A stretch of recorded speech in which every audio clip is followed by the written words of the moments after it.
시작이 되었나? 안녕하세요. 반갑습니다. 오늘도 이렇게 참석해주신 분들, 여러분들 감사합니다. 오늘은 주제가 근육은 어떻게 힘을 만드는가 라는 주제로 강의를 시작할 거거든요. 시작이 되었나? 잠시만요.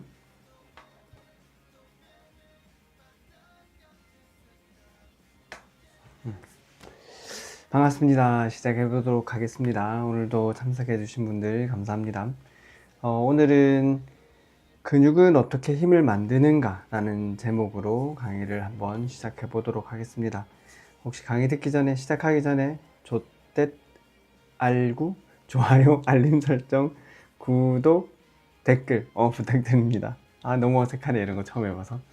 자, 해봅시다. 근육은 어떻게 힘을 만드는가. 우리가 지난 시간에는 관절에서 일어나는 움직임, 그리고 관절이 어떻게 안정성을 유지하는지 이런 것들에 대해서 한번 했었죠. 그리고 관절에 눈에 보이는 움직임이 있는 거고, 그게 오스테오키네매틱인 거고, 눈에 보이지 않는 관절 안에서의 움직임, 그게 아스트로키네매틱인 거고, 그리고 움직임들이 있는 거고, 그리고 그 관절들이 움직일 때 어떻게 탈구되거나 아니면 충돌하거나 하지 않고 안정적으로 움직일 수 있냐 했을 때는 그 관절을 만드는 구조, 인대, 관절랑, 관절순 이런 것들이 관절의 안정성을 만들고, 그리고 근육이 또 관절을 움직이는 힘도 되긴 하지만 관절의 안정성을 만드는 힘을 만들기도 하고, 그 다음에 조절, 타이밍, 협응, 고유수용성 감각 이런 것들이 그 근육이나 관절의 움직임을 잘 조절해서 관절이 안정적으로 움직일 수 있게 만든다 라는 걸 했었죠. 그래서 오늘은 그거에 이어서 지난번 이야기가 거의 관절 쪽이었으면 이제는 근육 쪽 이야기를 조금 더 많이 해보겠습니다. 오늘은 근육에 대해서 해볼 텐데, 근육의 구조, 그리고 근육의 길이와 근육이 내는 힘의 관계, 그리고 근육이 수축하는 속도와 힘의 관계, 길이 장력 곡선, 속도 장력 곡선 이렇게 하죠. 그것들에 대해서 한번 알아보도록 하겠습니다. 일단 근육의 구조. 근육 같은 경우에는 좀 작은 실이 모여서 다발이 되고, 다발이 모여서 더 커지고 이런 느낌인 거거든요. 그래서 가장 작은 거를 우리가 근원섬유라고 해요. 근원섬유, 마이오파이브릴이라 하는데, 근원섬유들이 모인 것들이 근섬유가 되는 거죠. 우리가 흔히 말하는 근섬유, 머슬 파이버가 되는 건데, 근원섬유들이 많이 모여서 머슬 파이버가 되는 거고, 이 머슬 파이버들을 싸고 있는 막이 하나 있죠. 그 막이 엔도미지움이라고, 여기 싸고 있는 막 근내막이라는 게 싸고 있어서 얘가 머슬 파이버 하나가 되는 거예요. 머슬 파이버들이 또 이렇게 여러 개 뭉쳐 있는 거를 우리가 파시클이라 하는데, 이거는 근섬유 다발, 우리말로 하는 게 더 힘드네. 파시클인데 어쨌든 근섬유 다발이 있고, 근섬유가 모여 있는 다발이 되는 거예요. 실 하나하나가 모여서 조금 더 큰 다발, 조금 더 큰 다발 이렇게 되는 거죠. 근데 근섬유 다발을 싸고 있는 막이 근다발막이라고 해가지고 페리미지움이라는 것들이 싸고 있고, 그리고 페리미지움들이 여러 개, 근섬유 다발들이 여러 개 모여 있는 걸 근복, 우리가 흔히 말하는 근육이라고 할 때 말하는 그 근육, 머슬벨리가 되는 거고, 머슬벨리를 싸고 있는 게 에피미지움, 근외막 이렇게 되어 있는 거죠. 그래서 약간 작은 얇은 실들이 모여서 다발을 만들고, 그 다발들이 모여서 좀 더 큰 다발을 만들고, 그 큰 다발들이 모여서 큰 근육을 만든다, 이렇게 이해해 주시면 되고, 그 다발들 사이에 근외막, 다발막, 근내막 이런 막들이, 세 가지의 막들이 있다, 이 정도로 이해해 주시면 됩니다. 그리고 근원섬유라고 하는 거는 또 근원섬유를 또 쪼개 보면은 그 안에 단백질이 들어있는 거예요. 근데 그걸 우리가 흔히 액틴, 미오신이라는 단백질이 들어있는 거고, 얘네들이 액틴, 미오신 있으면은 여기 초록색이 미오신인 거고, 이 빨간색이 액틴인 거거든요. 그래서 액틴, 미오신이 있는데 얘네들을 합쳐서 우리가 근절, 살코미어라고 부르게 되는데, 이 근절이 엄청 중요해요. 왜냐면 근절이 우리 근육에 수축하는 최소 단위거든요. 그러니까 실제적으로 수축해서 힘을 만들어내는 구조의 가장 작은 단위가 근절이다라고 생각하시면 돼요. 이 모든 근육을 쪼개보면 근절이라는 게 있는데, 그 근절들이 여러 개 모여서 근육이 된다고 생각하면 되고, 이 근절이 많을수록 당연히 더 큰 힘을 낼 수 있는 거겠죠. 근데 근절이라는 거는 여기 액틴이랑 액틴이 만나는 선이 있는데, 우리는 예전에 이걸 Z라인이라고 했었거든요. 옛날 사람 같네. 어쨌든 Z라인이라고 했었는데 요즘은 Z 디스크라고 하더라고요. G 디스크라고 해야 하나? 아무튼 그 디스크인데 그냥 제가 편한 대로 Z라인 할게요. Z라인이 있으면 Z라인과 Z라인 사이를 근절이라고 하는 거예요. 여기 시커멓게 보이는 Z라인, 여기 시커멓게 Z라인, 이만큼이 근절인 거고, 여기가 액틴, 여기 미오신 두 개 겹쳐져 있는 부위들 이렇게 있는 겁니다. 이런 근절이 sarcomere가 어떻게 수축해서 힘을 만들어내냐고 하면은, 이게 미오신이 있고 미오신 헤드가 있단 말이에요. 미오신 헤드랑 여기가 액틴인데, 액틴에는 뭐 트로포닌, 트로포마이오신 뭐 이런 게 있는데, 얘네들이 하면서 채널을 열었다 닫았다 하면서 그 채널이 열리면은 가서 헤드가 붙고 닫히면은 다시 떨어지고 뭐 이런 게 있는데, 그거는 중요하지 않고 평소에는 이렇게 떨어져 있는 거예요. 그렇게 하다 채널이 열리면 이렇게 붙게 되는데, 이렇게 미오신 헤드랑 액틴이 붙게 되면은 그걸 우리가 크로스 브릿지라고 하거든요. 일단 크로스 브릿지가 만들어지면은 이 미오신 헤드가 땡기게 되죠. 그래서 여기 크로스 브릿지에다가 미오신 헤드가 땡기면은 이쪽으로 앞쪽으로 이 액틴이 있고 미오신이 있으면은 이렇게 서로가 짧아지게 되는 거죠. 여기에서 안정시에서 이렇게 있다가 수축한다고 하면은 크로스 브릿지가 형성되면서 헤드가 당겨서 이렇게 들어가는 거죠. 그렇게 하면 짧아지는 거죠. 그래서 근절 자체가 이 액틴과 미오신 단백질이 이렇게 있다가 서로 오버랩 되는 거, 당연히 이렇게 있을 때보다 수축하면 짧아지는 거겠죠. 그러니까 실제로 얘가 짧아지는 거예요. 우리가 근육을 수축하고 힘을 준다면 근육이 짧아진다고 하잖아요. 그 근육이 짧아진다라는 게 액틴과 미오신이 서로 이렇게 당겨서 근절 자체가 짧아지는 걸 얘기하는 거예요. 요 앞장에 보면은 여기의 근절 길이와 여기의 근절 길이가 다르죠. 여기서 이만큼 길이와 여기서 이만큼 길이가 이 그림은 아니구나. 여기서 보면은 여기서 이만큼의 길이와 여기서 이만큼의 길이가 달라지잖아요. 이게 안정시 이 정도 길이였으면은 수축하면 이렇게 짧아진다. 실제로 짧아진다라는 걸 보여주고 있는 거고, 근육이 수축한다는 거는 근절이 짧아진다는 거고, 근절이 짧아진다는 거는 근육이 짧아진다. 그래서 이 sarcomere의 길이 자체가 근육의 길이를 조절한다라고 생각하면 되고, 이것 때문에 나중에 우리가 길이 장력 곡선이 이런 것들을 이해할 수 있게 될 거예요. 그건 뒤에서 조금 더 자세히 살펴보도록 하고, 그 다음으로 근력을 만드는 것. 우리가 그렇다면 근육이 힘을 만드는 건 기본적인 구조가 sarcomere라 했잖아요. 그러면 이 근육 전체가 힘을 만드는 기본적인 원리가 두 가지가 있는데, 첫 번째는 머슬 리크루먼트, 그러니까 근육 동원이라고 하는 건데, 신경계가 이 근섬유를 얼마나 많이 활성화시킬 것인지, 뇌에서 명령을 보내서 야 근육 수축해라 라고 얘기를 하면은 그 근섬유들이 많이 모여서 하나의 근육이 된다 했잖아요. 그 중에서 근섬유를 몇 개나 내가 수축을 시킬 건지, 얼마나 빨리 시킬 건지, 또 얼마나 길게 오랫동안 수축을 시킬 건지, 이런 것들을 동원이라고 이해해 주시면 되고, 구조는 말 그대로 근육이 가지고 있는 모양, 구조를 얘기하는 겁니다. 조금 더 자세히 보겠습니다. 근동원 머슬 리크루먼트 같은 경우에는 근육을 동원하는 뇌에서 신경을 통해서 명령이 전달이 되는 거죠. 그 전달이 돼서 근육으로 가서 그 근육을 수축시키는데, 신경도 다발이라고 생각하면 돼요.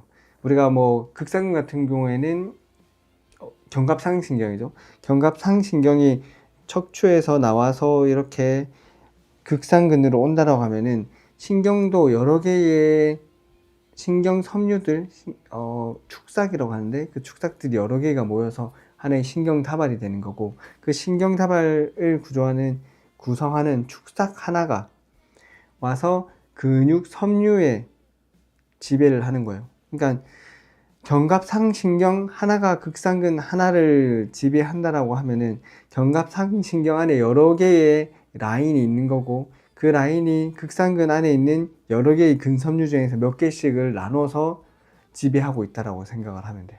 오케이? 신경도 다발인 거고 근육도 다발인 거고, 신경 하나가 나와서 근육의 몇 개 근섬유 몇 다발을 지배를 하느냐, 뭐 이런 것을 모터 유닛이라고 하는 거예요. 운동 단위라고 부르거든요.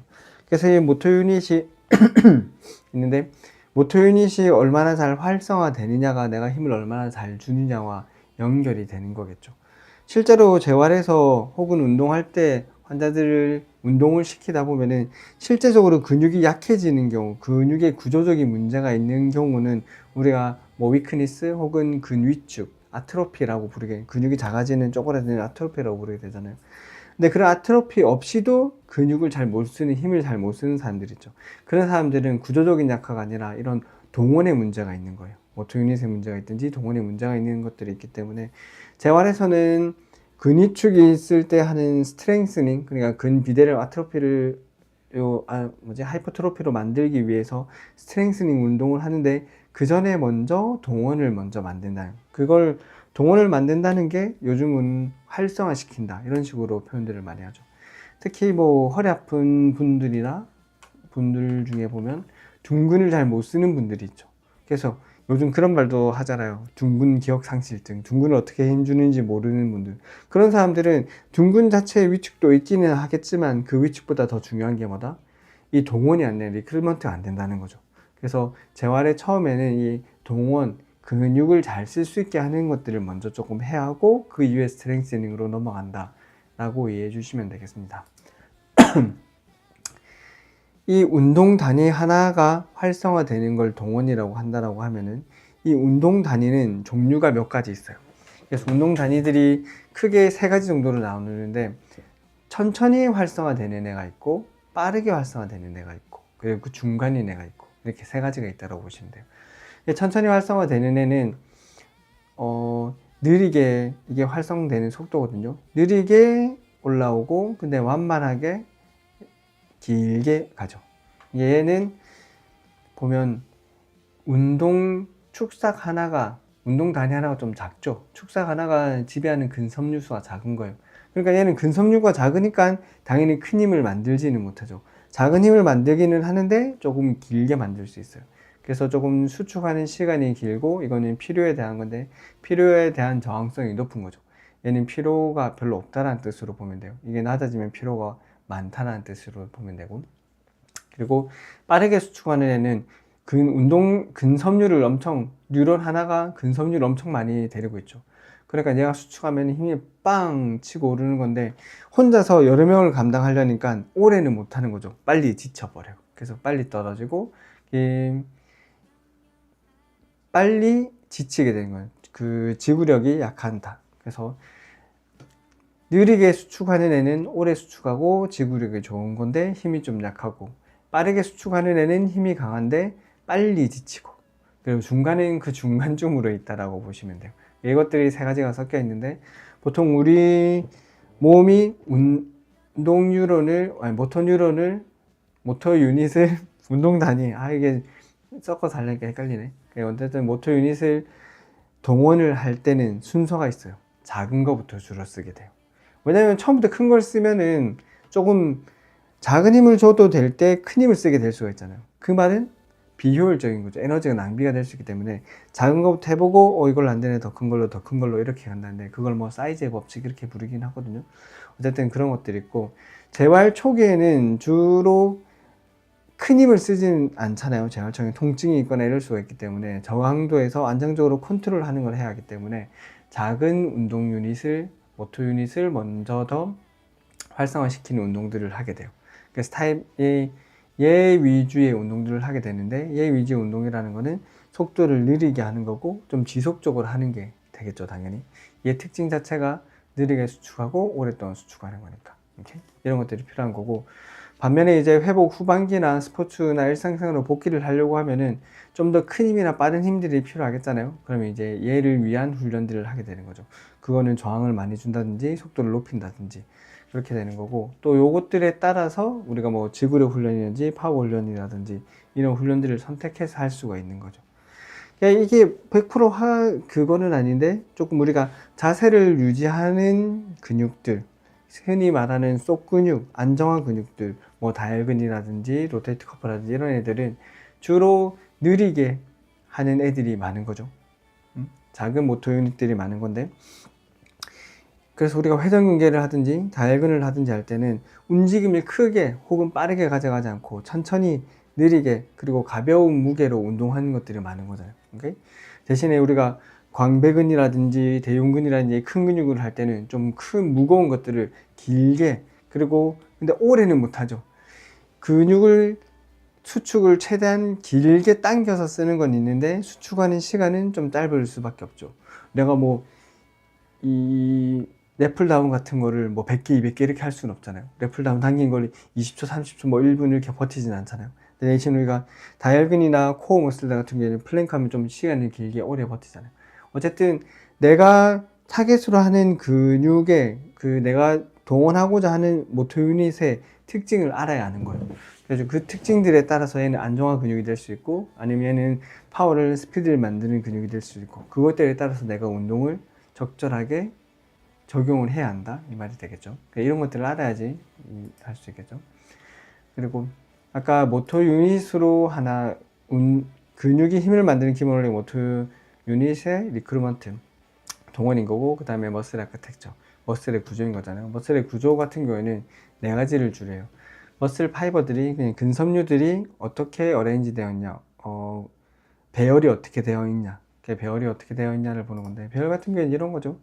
짧게, 길게, 혹은 대각선으로 양쪽으로 모인, 직선도 있고 대각선도 있고 머리가 세 개도 있고 중간이 나뉜 것도, 뭐 이런 것들, 이런 것들을 배열이라고 얘기를 하는 거고, 그 다음에 파시클 랭스는 근섬유의 근다발의 길이인 거죠. 그냥 쉽게 근육의 길이라고 생각을 하면 돼요.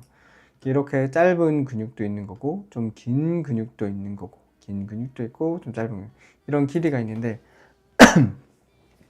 근육이 길다라는 거는 수축할 수 있는, 짧아질 수 있는 여유가 많은 거죠.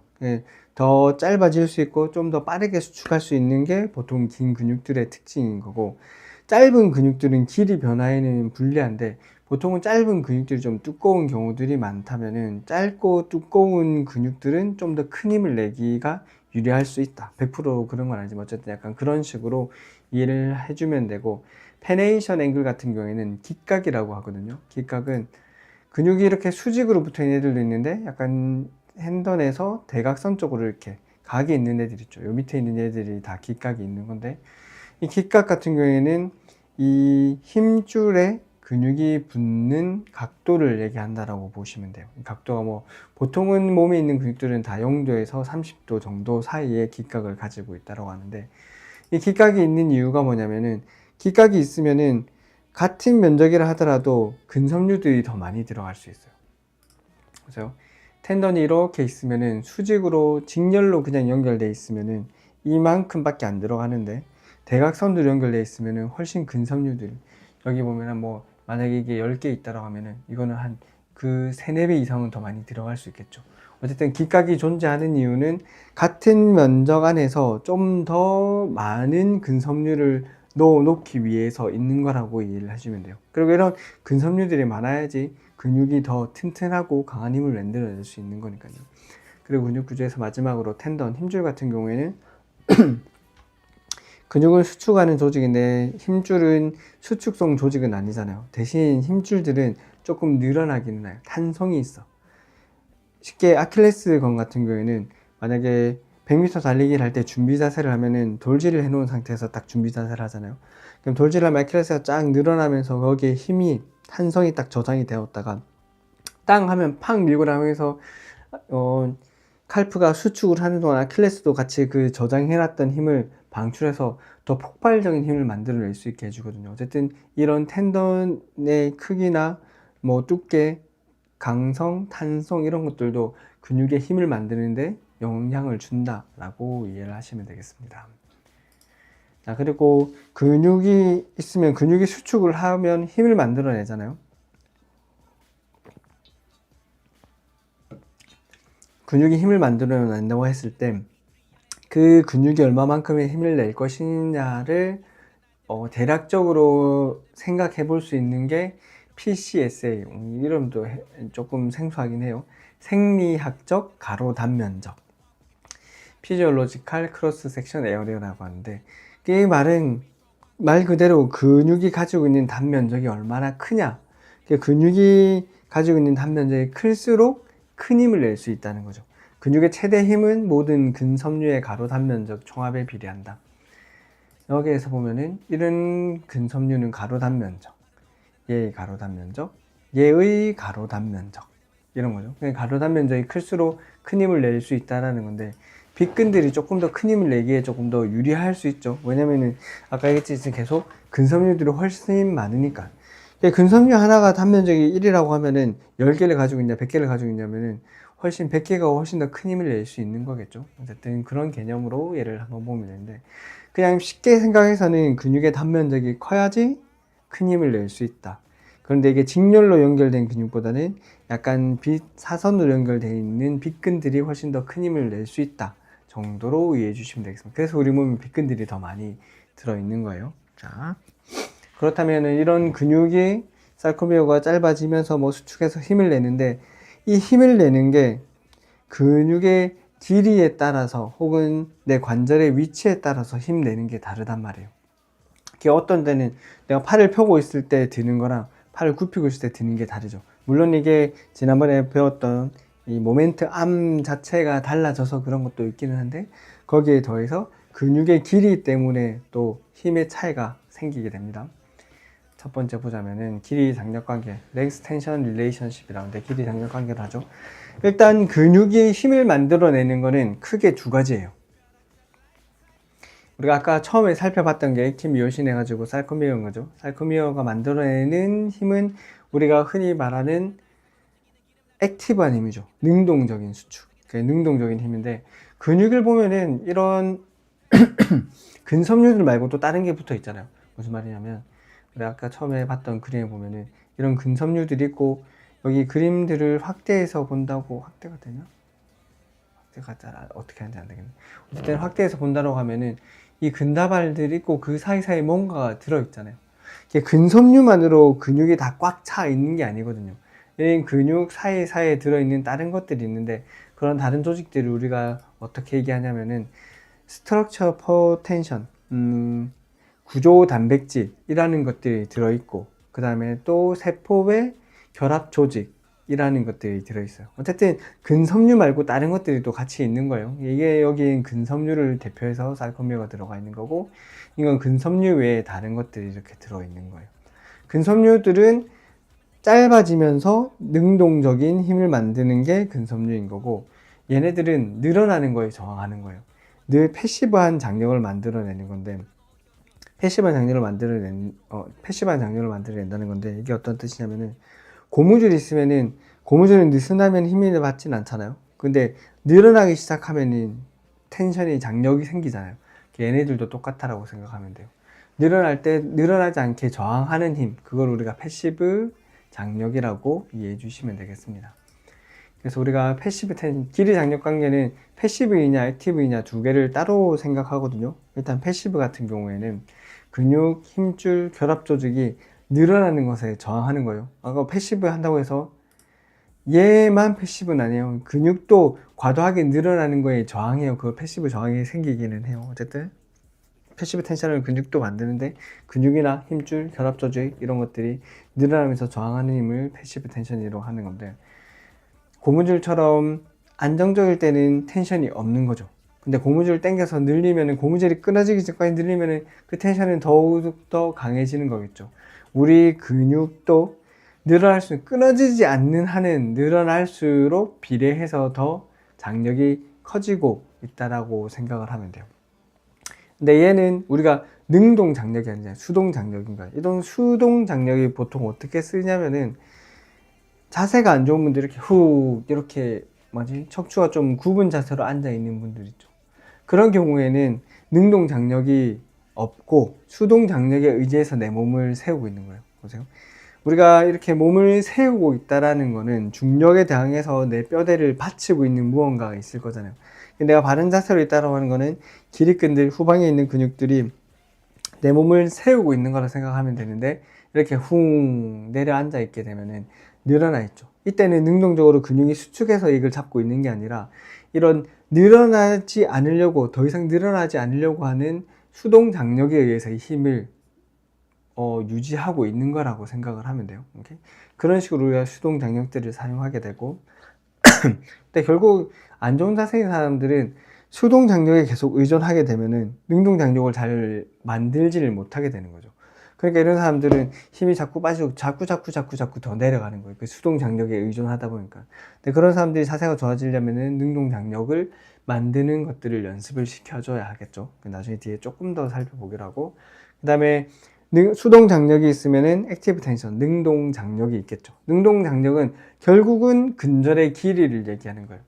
근절의 길이 A가 짧아지는 상태인 거예요. 그러면은 액티브 텐션이 낮죠. 그리고 B랑 C는 조금 짧아지거나 약간 안정시의 길인 거예요. 이때 가장 큰 힘을 낼 수 있고, 근데 반대로 또 D처럼 너무 많이 늘어나 있어도 힘을 내지 못하는 거예요. 그래서 우리가 팔을 굽힌다라고 하면은 여기에서 시작은 힘들잖아요. 내가 무게를 드는 운동들 같은 걸 한다 하더라도 제 시작 포인트에서는 힘이 잘 안 들어가. 왜냐면은 그때는 이렇게 좀 늘어나 있는 D 위치에 있으니까 장력이 안 되는데, 중간 위치에서는 훨씬 더 큰 힘을 낼 수 있는 거죠. 그리고 마지막 위치에서는 또 힘이 좀 약해지는 거고. 그래서 무게를 들 때 처음 시작을 누군가 보조하거나 아니면 마지막 끝에 누군가 보조해 주는 게 조금 더 편하기는 하겠죠. 그래야지 내가 진짜 최대 장력을 낼 수 있는 거니까. 어쨌든 그런 것들로 쓰이기도 하고, 얘네들을 다 합쳐서 길이 장력 관계, 이런 큰 그래프가 만들어지는 거예요. 초록색은 액티브 포스죠. 안정 시에 가장 큰 힘을 내는 거고, 짧아져도 힘이 줄어들고, 그리고 너무 길어져도 힘이 줄어들고, 그 다음에 이 보라색은 패시브 텐션을 말하는 거죠. 패시브 텐션 같은 경우에는 안정시 이후 이전에 짧아져 있을 때는 아무런 힘을 내지 못하다가 늘어나기 시작하면은 비례해서 쭉 힘이 올라가죠. 그래서 이 패시브 장력과 액티브 장력을 합쳐보면은 파란색 토탈 포스가 되는데, 이렇게 짧아져 있을 때 힘을 못 쓰다가 안정시에 힘을 좀 쓰다가 늘어나면 힘을 못 쓰는 가 하는데 늘어나면 더 힘을 쓰게 되죠. 여기서 이제 패시브 장력들이 힘을 보태주니까. 이런 것들이 어떻게 쓰이냐면은, 운동할 때 스쿼트 하단에서 내가 못 일어날 것 같잖아요. 그러면은 잠깐 주저앉았다가 다시 일어나는 거, 주저앉는 것 자체가 이 길을 갑자기 늘리는 거거든요. 그러니까 패시브 장력을 갑자기 증가를 시키는 거죠. 그러면 좀 더 내가 그 힘으로 더 큰 토탈 포스는 더 커질 수 있으니까, 여기로 그렇게 하기도 하고, 물리치료사들 같은 경우에는 PNF 퀵 스트레치 하잖아요. 끝에서 한번 힘주기 전에 스트레치 한번 탁 주면은 힘주기가 더 좋아진다. 이런 것들이 바로 이런 이론들을 바탕으로 만들어지게 된 겁니다. 잘 돼가고 있죠. 자, 그 다음에 힘과 속도의 관계. 내가 힘을 내려고 하면은 빠르게 하는 거랑 느리게 하는 거에 차이가 있다라는 거죠. 쉽게 생각하면은 속도가 빠르면은 장력이 줄어들어요. 빠른 속도로는 큰 힘을 내기가 힘들고, 내가 무거운 걸 밀 때는 팡 이렇게 해서 세게 미는 것보다는 꾹 이렇게 밀어야지 밀 수 있잖아요. 오버헤드 프레스를 한다고 해도 팡 이렇게 가벼운 무게를 할 수 있는데, 무거운 무게는 이렇게 천천히 올라가게 되는 거야. 천천히 해야지 큰 힘을 낼 수 있는 거예요. 근데 이렇게 속도와 장력 관계도 결국엔 근절 때문인 거예요. 자, 내가 수축한다라고 하는 거는 크로스 브릿지가 만들어져서 얘를 당겨와서 그 크로스 브릿지가 있는 동안에 힘을 만들어내는 거란 말이에요. 근데 속도가 빠르다라는 거는 크로스 브릿지가 형성하고 그 유지하는 시간이 짧아진다는 거예요. 쉽게, 이런 표현이 좀 그렇긴 한데, 만약에 이렇게 있으면은 이게 끌고 와서 수축하는 거잖아요. 이렇게 해야겠다. 이 상태에서 크로스 브릿지 형성하고 미오신이 당겨와서 짧아지는 건데, 속도가 빠른 거는 이렇게 한다는 거 똑같은 거예요. 쫙 이렇게 당기는 게 탕탕탕탕탕탕탕탕. 이렇게 짧게 하니까 큰 힘을 전달하지는 못하겠죠. 큰 힘을 전달하면 좀 오랜 시간 힘을 전달해야지 힘이 전달되는 양이 많을 테니까. 어쨌든 이 액틴과 미오신이 그 크로스 브릿지를 형성하고 유지하는 시간이, 속도가 빠르면은 당연히 그 유지하는 시간이 짧을 수밖에 없겠죠. 그러니까 그 시간이 짧으니까 전달되는 힘 자체가 약하다라고 이해하면 되는 겁니다. 그리고 또 힘과 속도의 관계에서 두 번째로 생각할 게, 근육이 짧아지면서 수축하는 게 있고 늘어나면서 수축하는 게 있죠. 컨센트릭, 에센트릭이 있는데, 컨센트릭 같은 게 우리가 여기 앞에 살펴봤던 예는 거예요. 속도가 빨라질수록 그 장력 생성이 줄어드는 거. 근데 반대로 에센트릭, 신장성 같은 경우에는 빠를수록 장력이 커져요. 신장성이 보통은 구심성보다 수축력이 더 크다고 하잖아요. 여기 힘도 보면은 구심성은 이 안정시에도 내려가죠. 여기 최고가 여기야. 근데 에센트릭은 최고가 여기죠. 에센트릭 이 정도 더 강한 힘을 낼 수 있다라는 뜻인데, 에센트릭 강한 힘을 낼 수 있는 건 뭐냐면 컨센트릭인 경우에는 짧아지죠. 짧아진다라는 거는 능동 장력은 작용하는데 수동 장력은 작용하지 못하죠. 그러니까 순수한 능동 장력만으로 만들어내는 힘이 이만큼인 거고, 대신 늘어나게 되면 이제 능동 장력 플러스 수동 장력이 되는 거죠. 그래서 에센트릭이 훨씬 더 큰 힘을 낼 수 있게 되는 겁니다. 근데 에센트릭 같은 경우에는 속도가 빨라질수록 더 힘을 낸다는데, 얘는 늘어나잖아요. 근데 늘어날수록 저항하게 되는 거죠. 장력이 저항하는 거죠. 수동 장력이 있어야 하는 거는 당겨질 때 내 조직이 손상되지 않으려면은 더 이상 안 당겨지게 막아야 할 거잖아요. 그래서 수동 장력이 있는 거란 말이에요. 이게 보호 반응인 건데, 너무 갑자기 확 늘어날 것 같으면은 반대로 그 힘이 더 세져야지 그 확 늘어나는 힘에 저항해서 내 몸을 보호할 수 있는 거잖아요. 오케이? 그래서 에센트릭 같은 경우에는 속도가 빨라지면은, 늘어나는 속도가 빨라지면은 더 힘이 커진다 라고 보면 되겠습니다. 어쨌든 이런 것들이 에센트릭 속도, 그리고 에센트릭, 콘센트릭 이런 것들이 조금 서로 다르게 되는데, 이런 것들을 이해하고 있어야지 내가 나중에 환자분이나 뭐 고객들한테 운동을 시킬 때 적절히 적용을 할 수 있는 거겠죠. 간단하게 예를 살펴보겠습니다. 보통 우리가 운동을 시킨다라고 하면은 사람들이 제일 많이 하는 게 무게는 얼마 해야 해요? 몇 회 반복해야 해요? 하루에 뭐 몇 세트 해야 해요? 이런 것들을 하잖아요. 그것도 중요하긴 한데, 더 재활에서 중요하게 생각하는 거는 시작 자세, 그리고 움직이는 각도, 속도 혹은 수축의 형태, 이런 것들을 더 중요하게 생각하는 거거든요.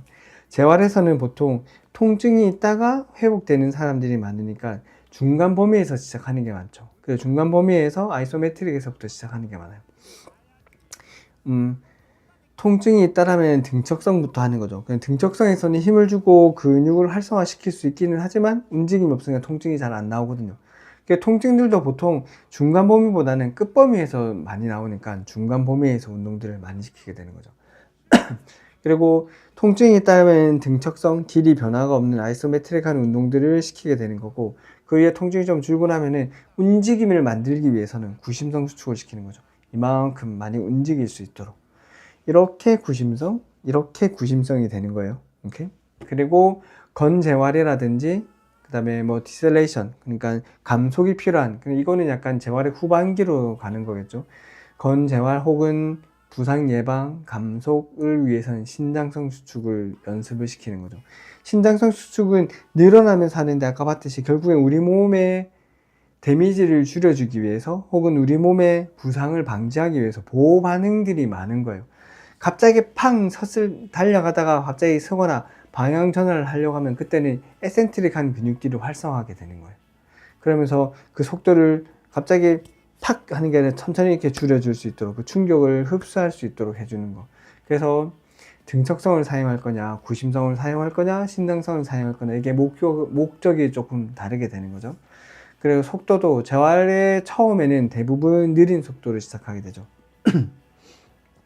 느린 속도로 운동을 하게 되면은 좋은 점이 뭐냐면은, 이 움직임의 질을 좀 더 잘 볼 수 있고, 보상작용이 나오는지 안 나오는지를 좀 더 확인을 할 수 있죠. 그리고 느리게 해야지 아까 봤던 모터 유닛의 작은 것들부터 활성화시킬 수 있는 거죠. 근데 작은 모터 유닛들이 뭐라고요?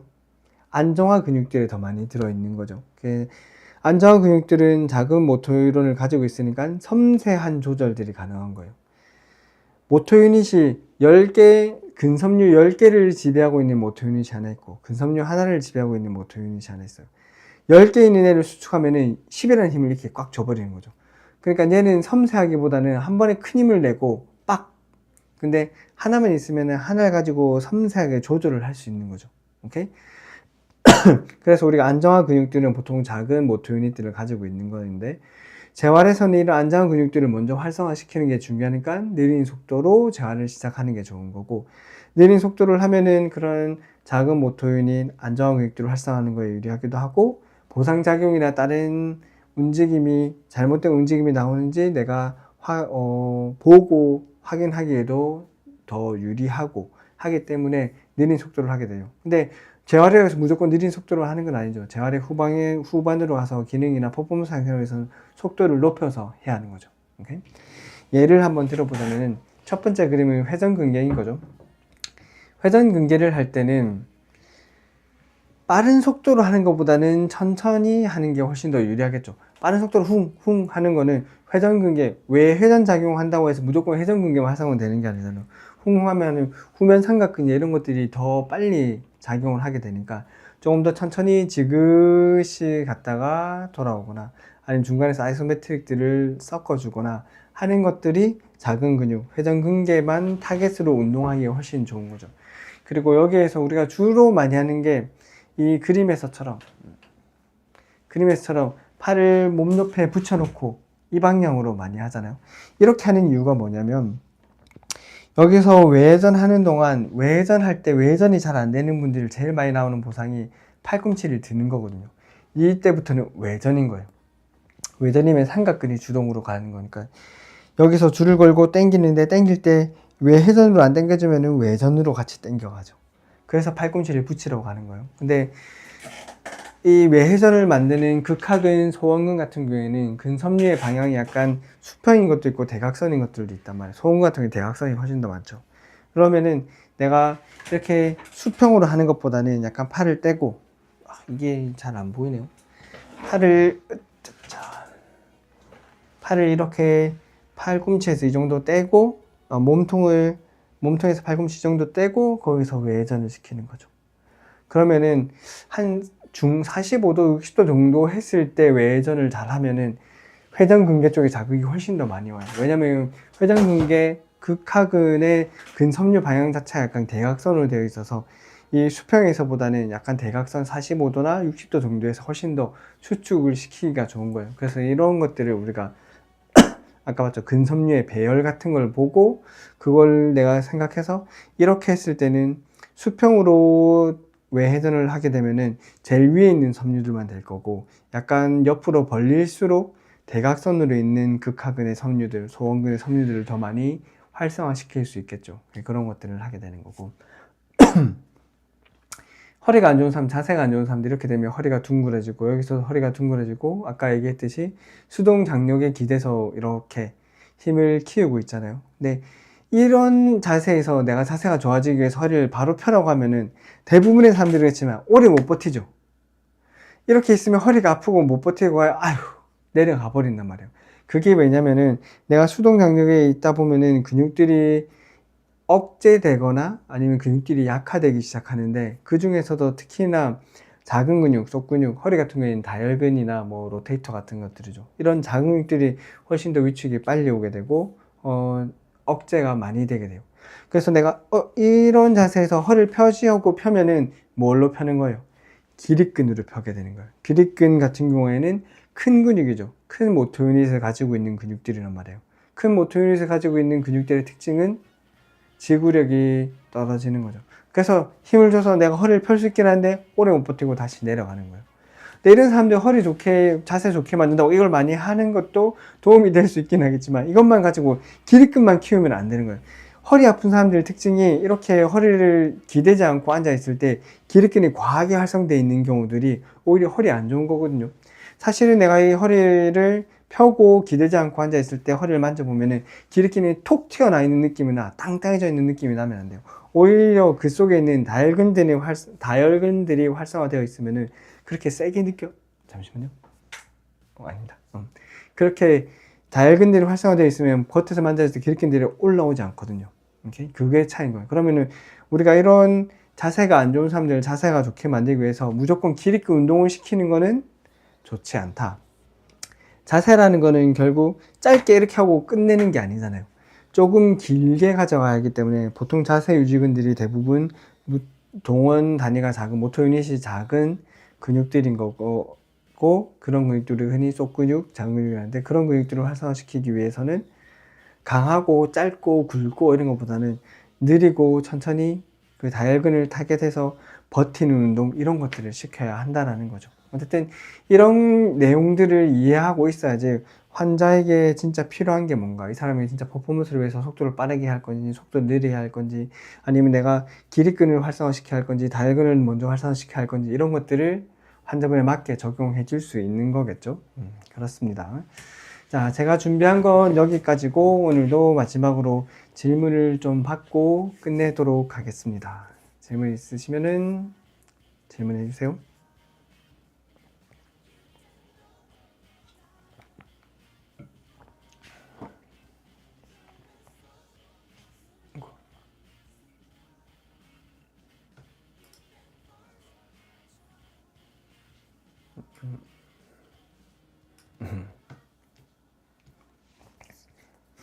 잠시만 더 기다려보고 질문 받고, 질문 없으면은 끝을 내도록 할까요? 오, 잠시만. 채팅이. 제가 채팅을 안 켜놨었네.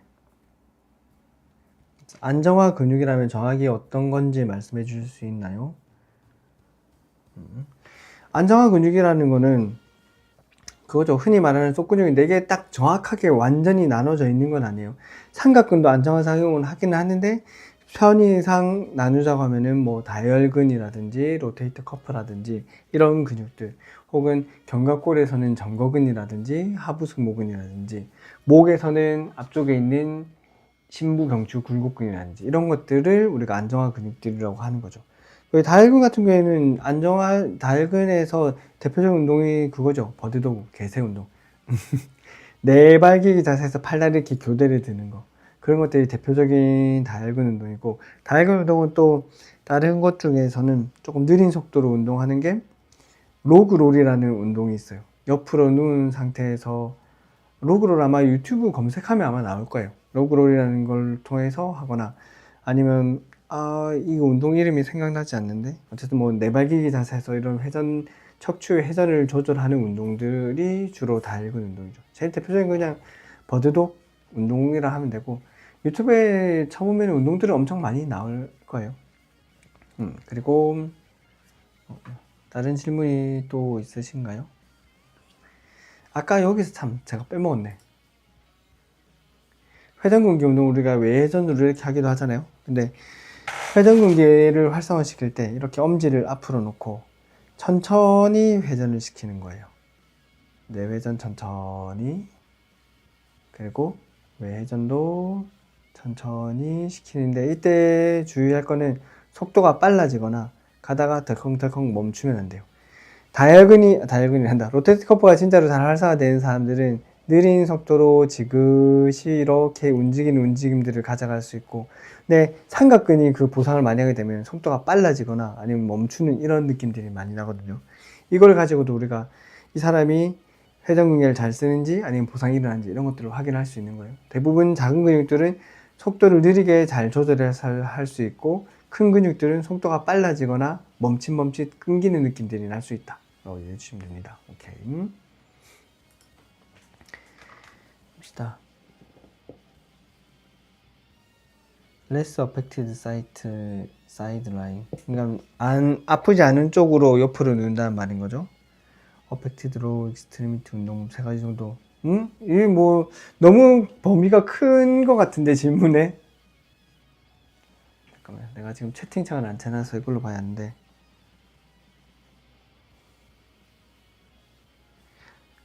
질문 주신 선생님, 아프지 않은 쪽으로 옆으로 누운 상태에서 아픈 쪽 하지의 운동이라는 건, 그럼 고관절을 말하는 건지 무릎을 말하는 건지, 아니면 보통은 고관절을 말하는 거겠죠. 근데 이게 지금 여기서 보여주기 너무 쉽지 않은데, 잠시만요.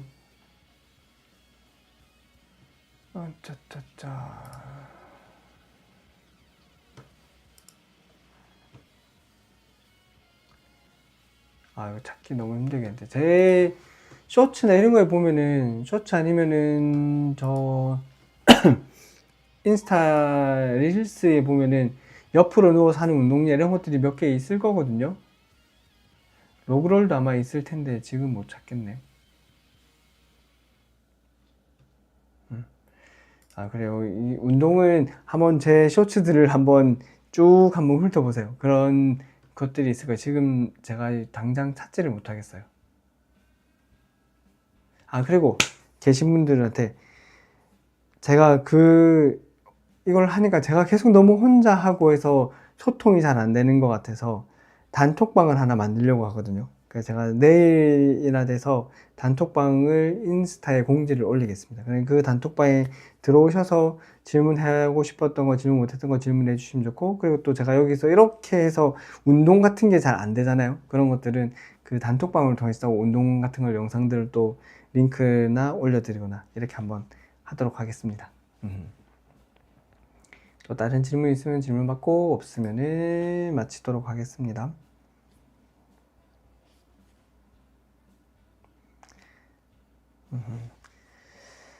고생들 많으셨습니다. 이번 주도 함께 해주셔서 너무 감사합니다. 다음 주에 뵙겠습니다. 수고하셨습니다.